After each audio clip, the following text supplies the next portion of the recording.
10 years ago, he disappeared without a trace, leaving everything behind. Now, a billionaire returns in disguise, and what his wife does next will shock the world. Watch closely. Loyalty, love, and betrayal collide in a story you won't forget. The night smelled of rain and dust. Lagos was breathing, restless, loud, alive. But on the corner of Broad Street, under the yellow halo of a flickering streetlight, stood a man who looked as though the city had forgotten him. His clothes were torn, the fabric stiff from old sweat and travel dust. His beard had grown wild, silver streaks hiding the sharpness of his jaw. His shoes were cracked, soles nearly gone. And yet there was something about his eyes, the quiet command, the old fire that flickered in their depths, that didn't belong to a beggar. His name was Nathan Okoro. 10 years ago, he had left this city in a private jet, with the world whispering his name in reverence, a young billionaire, brilliant, ruthless, unstoppable. He had promised his wife, Clara, that he would return soon after a short business expansion abroad. But soon had stretched into years, years that reshaped him in ways money could never fix. Now, disguised in poverty, Nathan walked through the same streets where chauffeurs once waited for him. His breath came in quiet clouds, each step heavy with memory. He had come not to reclaim his empire, that was already in order, but to see her again, to see if her love had survived time, or if it had been built only on wealth. The rain began, soft at first, then heavy, drumming against corrugated roofs. He walked toward Ikoyi, the neighborhood where they once lived, where laughter once spilled from their terrace on warm evenings. But when he reached the house, he froze. The mansion was no longer his. The golden gates that once carried his initials now bore another name, the Adeyemi residence. Nathan's breath caught. For a moment he thought he had made a mistake, but no, the balcony, the fountain, the sprawling gardens, all were the same. Only now a black luxury sedan sat in the driveway, and through the window he saw her, Clara. Her hair was shorter, her skin glowing in the warm light of the home he'd built. She wore a silk robe and was laughing, laughing with another man. The sound hit him harder than the rain. He stepped back into the shadow of the jacaranda trees, heart pounding. The man sitting beside her reached over, brushed her cheek and kissed her, slow, familiar. Nathan turned away, his throat burning. The years had taught him to master silence, but this was a different kind of pain. She had moved on. And worse, she looked happy. The night swallowed him as he stumbled into a nearby alley. He sat on the cold pavement, water soaking through his worn pants. His mind spun between disbelief and bitter clarity. Perhaps this was justice, for his absence, for the years he traded love for ambition. A young street boy approached him, barefoot and holding a tattered umbrella. "Uncle, you want small bread?" the boy asked in pidgin. Nathan blinked, startled by the boy's kindness. He reached into his pocket, only to find nothing but the metal coin he'd kept as part of his disguise. "No, thank you," he murmured. The boy tilted his head, studying him. "You look like somebody we no supposed day for street." Nathan smiled faintly, rain dripping from his lashes. "Maybe I'm exactly where I belong." The following morning, Nathan found himself at a small church compound on the outskirts of town. The church was painted white, but peeling, surrounded by a garden of dying hibiscus. A woman in her 50s, Mama Ijeoma, was sweeping the steps. "Good morning, Ma," Nathan greeted softly. She looked up, suspicious at first, then softened. "Good morning, my son. You look hungry. Come." Inside, she offered him bread and palm tea. The taste was simple, humble, and it broke something inside him. For years, he'd eaten from golden plates, but nothing had ever tasted so human. "You from around here?" she asked, eyeing his rough clothes. "I used to be," Nathan said. She smiled knowingly. "Then God brought you back for a reason." He said nothing, but her words lingered. That evening, as he sat outside the church, a black SUV rolled past. Through the tinted glass, Nathan saw Clara again, this time wearing an elegant dress, a diamond pendant shining against her chest. The man sitting beside her was laughing into his phone. They looked like Lagos royalty. And Nathan, the true billionaire behind the disguise, sat among beggars, invisible. A wind swept across the street, carrying dust and regret. He looked up at the fading sky and whispered to himself, "Let's see if she ever loved me without the money." And so began his quiet plan, not for revenge, but revelation. The following days passed like a slow ache, a rhythm of waking, wandering, and watching. Nathan became a ghost in his own city. He slept behind the church, washed his face at the public tap, and earned small naira by carrying crates at a nearby market. To the world, he was another forgotten man. To himself, he was in exile, in disguise. But every evening, when the sky turned orange and the city lights began to shimmer, he returned to Ikoyi to watch her, Clara. Through the iron gates, through the narrow cracks of the world he once owned, he saw her live a life that was supposed to be theirs. She hosted parties now, soft music, champagne laughter, a glow of wealth that once surrounded his name. Sometimes, when the guests left and the lights dimmed, she sat alone by the fountain. Nathan would watch her silhouette and wonder what she was thinking. Did she ever miss him? Or had she buried the memory beneath silk sheets and fine wine? One night, he saw her arguing with the man, Raymond Adeyemi, a popular entrepreneur whose name Nathan vaguely remembered from business news. Their voices rose behind the balcony glass. "You said you loved me, Raymond," Clara's voice broke, trembling. "You said you'd protect me." Raymond's laugh was cold. "Protect you? I gave you everything you wanted. This house, this status, this comfort. What else do you want from me?" Clara's shoulders stiffened. Love. Respect. He scoffed. "You should have thought about that before marrying that fool who vanished. You were just desperate for another rich man to fill the gap." Nathan stood in the dark, his chest tightening. Her face, even through the glass, was full of tears. He wanted to storm in, reveal himself, defend her, but he couldn't. Not yet. The truth had to come at the right time, when he could see her soul, not her fear. The next day, Nathan decided to test her heart. He found an old friend, Samuel, who still worked as a driver for one of Nathan's old companies.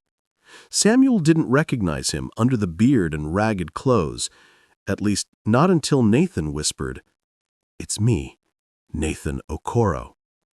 Samuel froze, eyes wide, then fell to his knees. "Oga, Nathan! My God, what happened to you?" Nathan silenced him with a hand. "Please, no one must know I'm back, especially her." He told Samuel everything, about his disguise, about Clara, and about the need to see the truth before revealing himself. Samuel's loyalty was old and unbroken. He nodded without question. "What do you need me to do, sir?" Nathan's gaze hardened. "I want to meet her again, but not as Nathan, as someone she believes is nobody." That evening, outside the grocery store Clara frequented, Samuel helped set the plan in motion. Nathan sat by the parking lot, pretending to beg. His clothes were wet, his hands dusty from the market. When Clara walked out carrying a bag of fruit, she nearly tripped over him. "Oh, I'm sorry," she said softly. Then she looked him properly, and something in her eyes changed. "Are you all right?" she asked. Nathan looked up, eyes humble, voice hoarse. "I'm fine, Ma. Just hungry." She hesitated, then reached into her purse and handed him a few notes. Her fingers brushed his, gentle, unsure. "Here, please buy something to eat." "God bless you," he murmured. She smiled faintly. "Take care of yourself." As she walked away, he stared at her, The woman he once held every night, now a stranger who pitied him.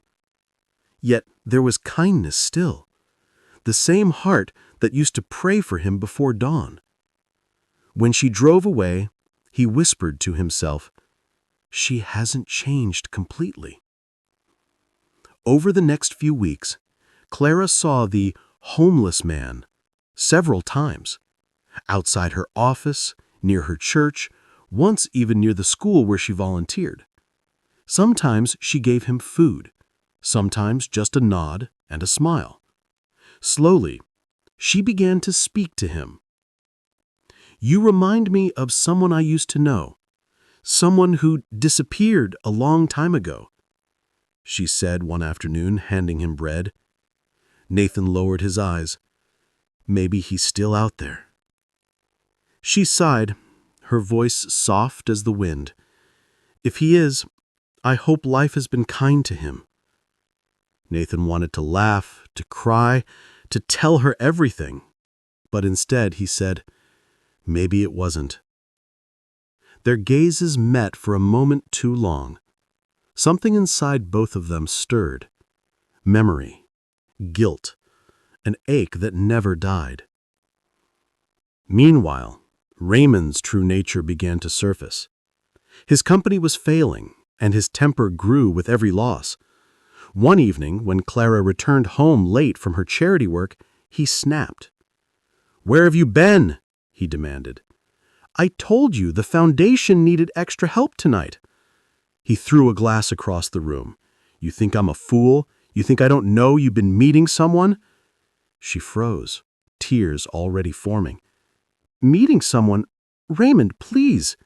He stepped closer, voice rising. "I see the way you disappear. You're seeing another man, aren't you?" Her voice cracked. "I'm not. I swear I'm not." But he didn't believe her. His hand lashed out before she could move, a slap that echoed through the marble halls. Nathan saw it all from outside the gate. He'd been walking past, unnoticed, when the argument spilled onto the balcony. Clara's cry tore through him like a blade. His fingers clenched. His disguise suddenly felt unbearable. He wanted to run, to end this, to pull her away from that monster. But years of discipline held him back. Not yet. He needed to understand everything before he revealed himself. That night, he couldn't sleep. The church was quiet, the city asleep, but Nathan's heart was raging. He looked up at the cracked ceiling and whispered, "What have I done? I left her alone with wolves." And yet, a small voice inside him said, "She still has love left in her. She still has kindness." He decided that the next day, he would do something that would test her soul one final time. The sun was merciless that morning, flooding Lagos with the pale gold of dry heat. The air shimmered, the roads buzzed with life, horns, chatter, the rhythm of people surviving. But for Nathan, everything was still. He stood at a crossroads, his disguise heavier than ever. His plan, simple but cruel, would reveal who Clara had truly become. He had told Samuel to spread a small rumor through the house staff that a homeless man had fallen ill near the old bus stop, the same man Clara often helped. Nothing more, just enough to see if she would come. By afternoon, Nathan lay under a broken shed, pretending to be sick, clothes torn, lips dry, body trembling as if fevered. He could hear distant laughter from children playing, the sound of vendors calling, the faint hum of life that carried on, indifferent to his silent test. Then came the sound of hurried footsteps. He didn't have to look up. He already knew it was her. "Oh, God!" Clara gasped, dropping to her knees beside him. "It's you! What happened?" Her voice cracked. Her hands trembled as she touched his forehead. "You're burning up. Please, someone help me!" she shouted to no one in particular. No one came. The crowd was too busy. So she did something no one expected. She lifted him by herself, struggling under his weight, tears streaking her face. "Don't you die on me," she whispered, breathless. "Not like this." Nathan's throat tightened. He wanted to tell her right then, but he held back. The truth had to come from love, not shock. She hailed a taxi, guided him inside, and brought him to her own home, Raymond's house, the place Nathan had once built. The irony stung, but her kindness burned brighter. Inside, Clara laid him on the couch, fetched water, and pressed a cold cloth to his forehead. "Drink this," she whispered. "Please." He obeyed silently, watching her through half-closed eyes. There was no disgust in her touch, no hesitation, only care. The same woman who once dreamed beside him under cheap lantern light was still there, buried beneath silk, pain, and betrayal. When she thought he was asleep, she sat beside him and spoke softly. "You remind me of him," she said, "the way you stay quiet, the way your eyes see everything. My husband, Nathan, he was like that." Her breath hitched. "I loved him more than life, but he left. 10 years and not a word. They said he died, but I never saw a body. I used to pray he'd come back, even when everyone laughed at me." Nathan's chest trembled. He turned his head slightly, eyes wet. She continued, voice barely above a whisper. "Sometimes I dream of him. He's standing in the rain, looking at me, and I wake up, crying." For the first time in years, Nathan wanted to hold her. Not as a test, not as proof, but as a man broken by the sight of the woman he loved, still waiting for the ghost of who he was. He couldn't speak. He couldn't ruin the moment. So he closed his eyes and let her believe he slept, her hand still resting lightly on his arm. When Raymond returned that evening, the illusion shattered. "What's this?" he demanded, voice like steel. Clara stood up quickly. "He's sick, Raymond. I found him on the street. He needs help." Raymond's lip curled. "You've been seeing him, haven't you, Clara? Don't lie to me." "Stop it," she cried, struggling to free herself. "You're hurting me." Nathan rose slowly, fists tightening. His disguise might have fooled Raymond, but his anger didn't. "Let her go," Nathan said, voice low. "And who are you to tell me what to do in my own house?" Raymond turned. Nathan met his eyes, calm, steady. A man who's had enough of watching others suffer. Raymond stepped closer, fury burning. "You're a tramp. Get out before I—" Clara stepped between them. "Please, Raymond, don't." But Raymond shoved her aside, and in that instant, something broke inside Nathan. The punch came fast, years of restraint released in one blow. Raymond fell against the marble table, stunned. Clara screamed. Nathan stood over him, breathing hard.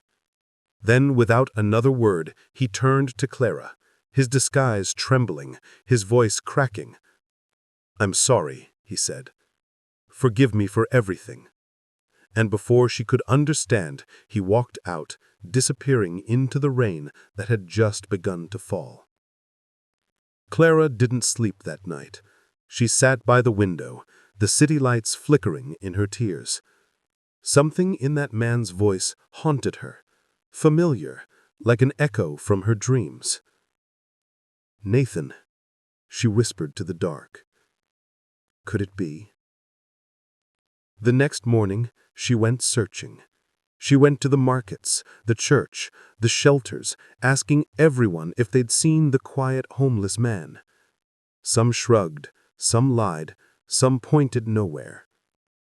When she finally reached the bus stop, she found Samuel instead, his old driver's face pale with guilt. "Madame," he said, softly, eyes darting away. You You should go to the old factory on Marina Street. Why? Because that's where he's been staying, and he's not who you think. The sky was gray when she arrived.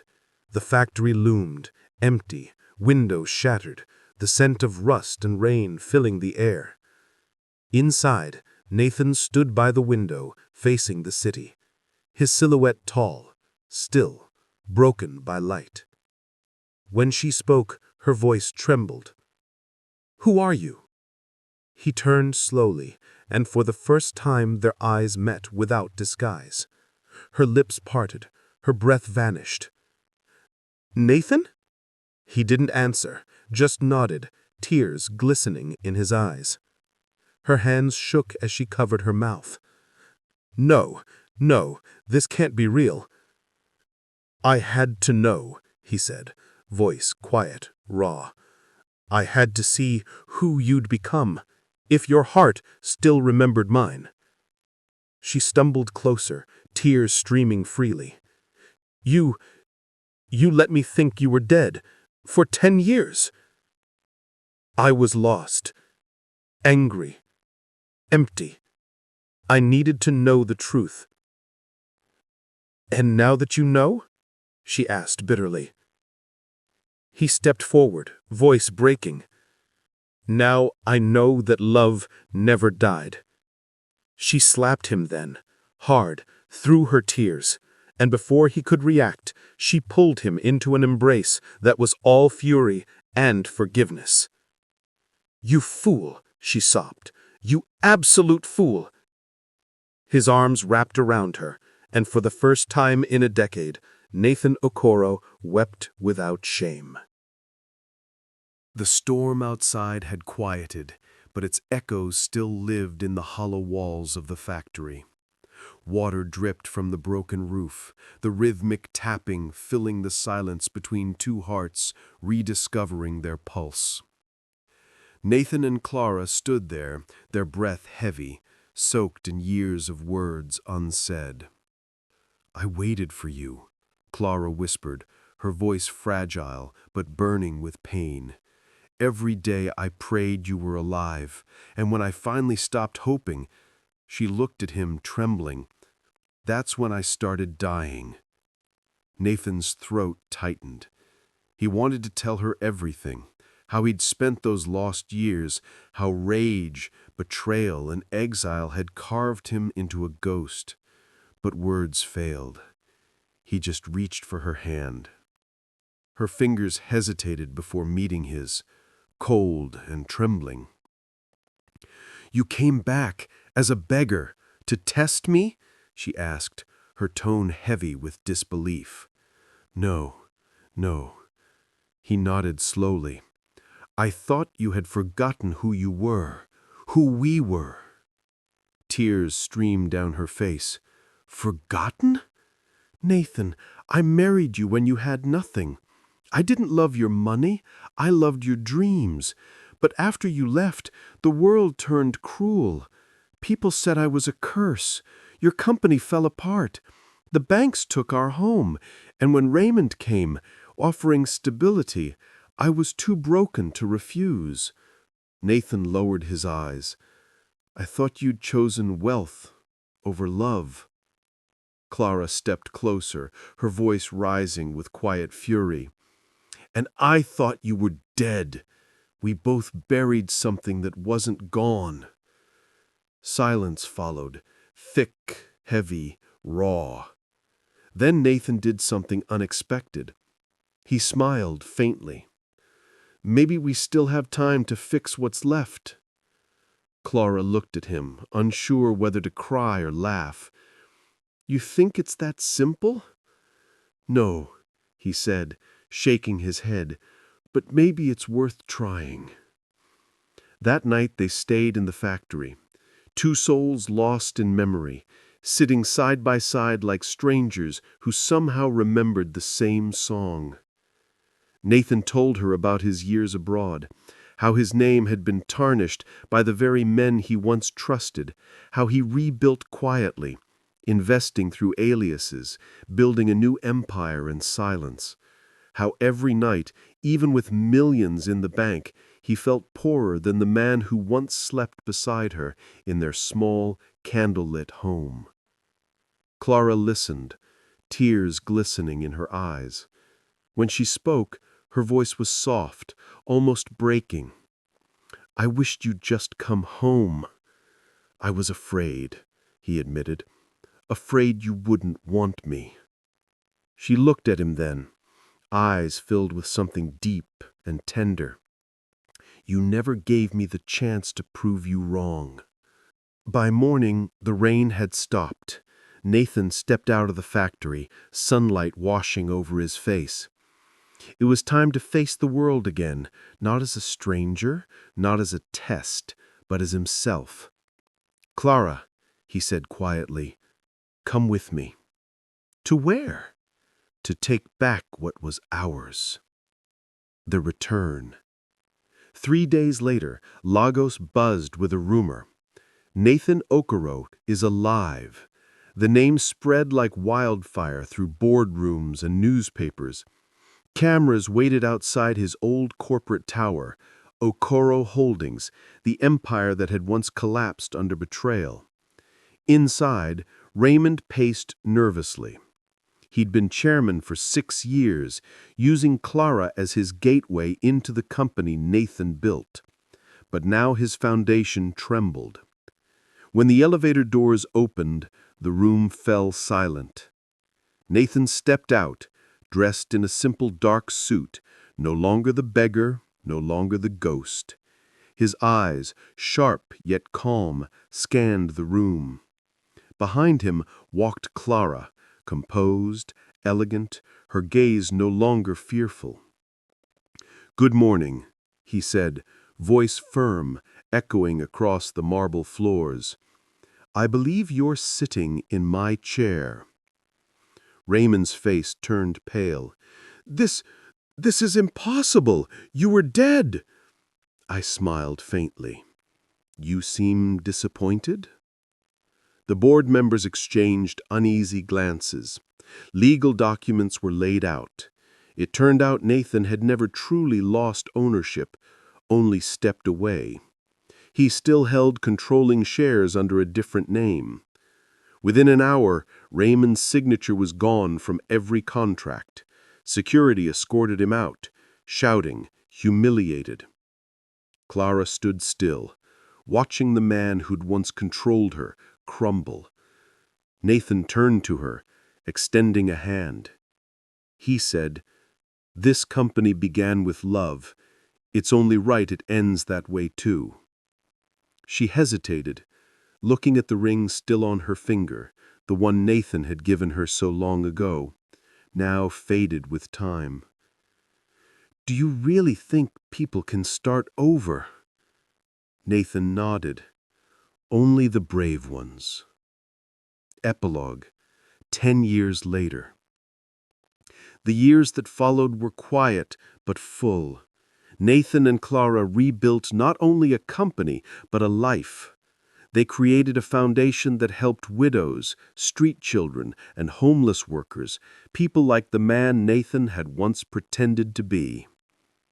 Sometimes, when the sun dipped low and the streets grew quiet, Clara would find Nathan on the balcony, gazing out over the city skyline. "You still think about it?" she would ask. He would smile gently. "Every day, but not with regret. With gratitude." "For what?"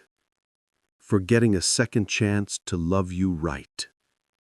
And she would rest her head on his shoulder as the lights of Lagos shimmered below, soft and golden like a promise kept.